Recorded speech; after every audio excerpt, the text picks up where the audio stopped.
ಮನ್ಸಲ್ಲಿ ಎಷ್ಟೇ ನೋವಿದ್ರು ಕೂಡ ಮಕ್ತಲ್ ನಗು ಬರೋದೇ ಹೆಣ್ಮಕ್ಳಿಗೆ ಅನ್ಸುತ್ತೆ ಅಲ್ವಾ.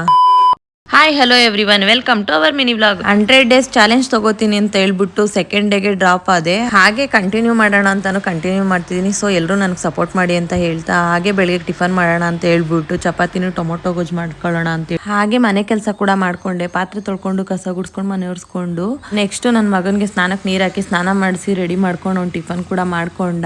ಹಾಗೆ ಒಂದ್ ಮಾತು ಹೇಳಕ್ ಇಷ್ಟಪಡ್ತೀನಿ, ತಾಯಿ ಮಗು ಪ್ರೀತಿ ಮುಂದೆ ಯಾವ ಪ್ರೀತಿನೂ ಇಲ್ಲ ಅಂತ ಅನ್ಸುತ್ತೆ. ನಾನು ಬೆಳಿಗ್ಗೆ ತುಂಬಾ ಬೇಜಾರಲ್ಲಿ ಇದ್ದೆ. ನನ್ನ ಮಗ ಯಾಕಮ್ಮ ಇವತ್ತು ಬೇಜಾರಲ್ಲಿ ಇದೆಯಾ ಅಂತಂದಾಗ ಒಂಥರ ನೋವಾಯ್ತು, ಒಂಥರ ಖುಷಿನೂ ಆಯ್ತು. ಮಕ್ಕಳು ಎಷ್ಟು ಚೆನ್ನಾಗಿ ಅಬ್ಸರ್ವ್ ಮಾಡ್ತಾರೆ ಅಂತ ಇದ್ರಲ್ಲೇ ಗೊತ್ತಾಗುತ್ತೆ ಅಲ್ವಾ. ನನಗಂತೂ ತಂದೆ ತಾಯಿ ಇಬ್ರು ಪ್ರೀತಿ ಕೂಡ ಸಿಕ್ಲಿಲ್ಲ. ನನ್ನ ಮಗಂಗೆ ಆ ಥರ ಆಗ್ಬಾರ್ದು ಅನ್ನೋದೇ ನನ್ನ ಆಸೆ. ಎಲ್ರಿಗೂ ಒಂದ್ ಮಾತು ಹೇಳ್ತೀನಿ, ತಂದೆ ತಾಯಿ ಇದ್ದಾಗ ಅವ್ರನ್ನ ಚೆನ್ನಾಗಿ ನೋಡ್ಕೊಳ್ಳಿ. ಅವ್ರನ್ನ ಕಳ್ಕೊಂಡ್ಮೇಲೆ ಇದೆಯಲ್ಲ ನೋವು ಯಾರಿಗೂ ಕೂಡ ಬೇಡ. ಯಾರಿಗಾದ್ರೂ ಬೇಜಾರಾಗಿದ್ರೆ ಸಾರಿ ಹೇಳ್ಬೇಕು ಅನ್ನಿಸ್ತು, ಹೇಳ್ದೆ. ಹಾಗೆ ನನ್ನ ಮಗ ಸ್ಕೂಲ್ಗೆ ಹೊರಟ ಬಾಯ್ ಮಾಡ್ಬಿಟ್ಟು ಪಕ್ಕದ ಮನೇಲಿ ಇಬ್ರು ಹುಡುಗರು ಕೂಡ ಹೋಗ್ತಾರೆ, ಜೊತೆಲಿ 3 ಜನ ಹೋಗ್ತಾರೆ. ಆದ್ರೂ ಅವ್ರು ಹೋಗೋ ಗಂಟ ನನಗೆ ಸಮಾಧಾನ ಆಗಲ್ಲ. ರೋಡಲ್ಲಿ ನಿಂತ್ಕೊಂಡು ನೋಡ್ತಿರ್ತೀನಿ, ಹಂಗೆ ಬಂದು ರೂಮಲ್ಲಿ ಕಿಟಕಿಲಿ ನಿಂತ್ಕೊಂಡು ನೋಡ್ತಿರ್ತೀನಿ.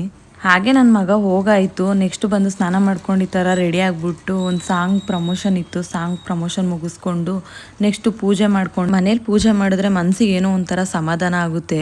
ಹಾಗೆ ಟಿಫನ್ ಕೂಡ ಮಾಡ್ಕೊಂಡು ಭಾಳ ದಿನ ಆಗಿತ್ತು ಇನ್ಸ್ಟಾಗ್ರಾಮಲ್ಲಿ ವಿಡಿಯೋಸ್ ಅಪ್ಲೋಡ್ ಮಾಡಿ. ಸೊ ಇವತ್ತು ರೆಡಿ ಆಗಿಬಿಟ್ಟು ಆಚೆ ಕಡೆ ಹೋಗಿ ಒಂದೆರಡು ವಿಡಿಯೋಸ್ ಮಾಡ್ಕೊಬರೋಣ ಅಂತ ಹೇಳ್ಬಿಟ್ಟು ರೆಡಿ ಆಗಿ ಹೊರಟೆ. ಹಾಗೆ ವಿಡಿಯೋ ಶೂಟ್ ಮಾಡ್ಕೊಂಡು ಮನೆ ಕಡೆ ಬಂದೆ. ಈ ವಿಡಿಯೋನ ಇಲ್ಲಿಗೆ ಎಂಡ್ ಮಾಡ್ತಿದ್ದೀನಿ. ಇಷ್ಟ ಆದರೆ ಖಂಡಿತ ಲೈಕ್ ಮಾಡಿ, ಹೀಗೆ ನನಗೆ ಸಪೋರ್ಟ್ ಮಾಡ್ತೀರಿ ಅಂತ ಹೇಳ್ತಾ ಲವ್ ಯು ಆಲ್.